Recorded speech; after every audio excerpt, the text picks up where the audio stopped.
Hi then guys, and welcome to episode 1 of the brand new review series for Gran Turismo 6 called Heavy Hitters. And this review series is for the large SUVs and pickup trucks that are featured on Gran Turismo 6. Now, there aren't a huge amount of them to choose from.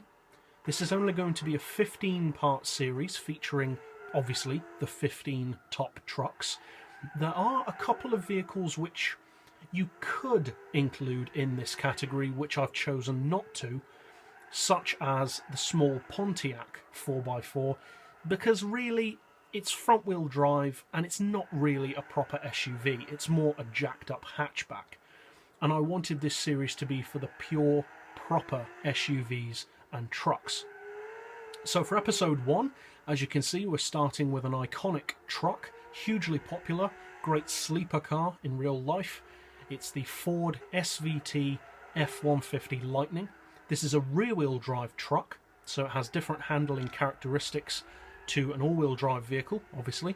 It's still a surprisingly heavy vehicle, not from being a truck, because obviously you'd expect that to be heavy, but for a rear-wheel drive truck, it is still quite a heavy vehicle. And a lot of the weight is, as you'd expect, over the front end. Now, this truck costs 35,000 credits, which is actually pretty good. It's quite a reasonable price, significantly cheaper than many of the other SUVs on the game, because most of the really quick ones are concept versions, and as such they cost a lot more than this. So that's one advantage of this car. It sits at 567 pp. And it's actually very competitive at that level. It's very competitive, especially for 550 pp, and even down as far as 500. But at 550, it really sits well. You're producing over 600 horsepower, well over 600 horsepower, and it has straight line performance, which for that pp category just blows most of the opposition straight out of the water. In terms of torque, you're looking at 840 pound-feet. Which is pretty impressive for a petrol. It means you've always got enough power and low down grunt to get the job done. It weighs in, as we said, it's still pretty heavy even with the full weight loss package. It weighs in at 1,589 kilos, so it's still a 1.6 tonne truck, even with the full weight loss package.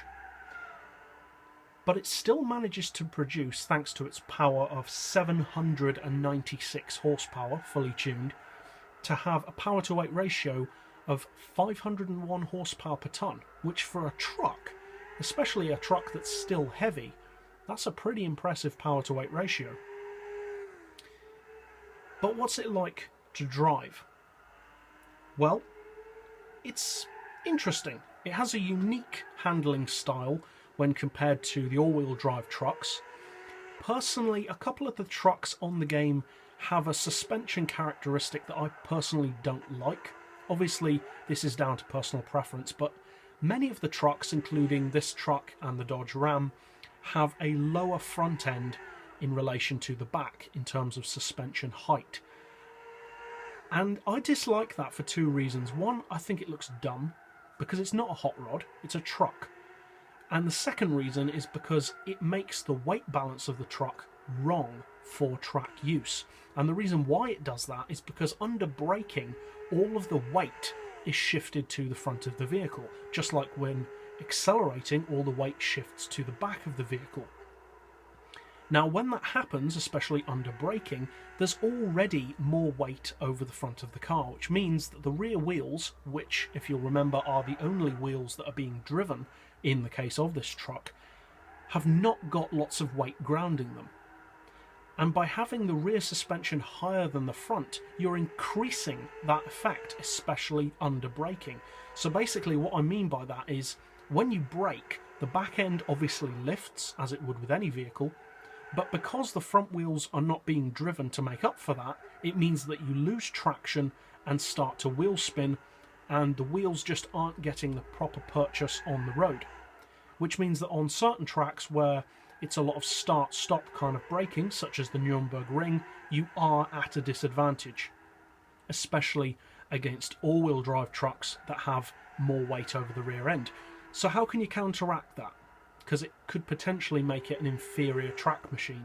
Well, you can definitely counteract it. Now, I'm not saying it's undrivable, it's far from it, even without counteracting it, but it does annoy me and it does hamper its performance. So what I've done to counter that is I've lowered the back and raised the front, and the difference between the two suspension heights is quite significant. There's around an 80mm difference between the height of the front and the back. But basically what I've done is I've just leveled out the body of this truck, which I think looks better and definitely drives better. The weight balance and the car feels much more planted to the road.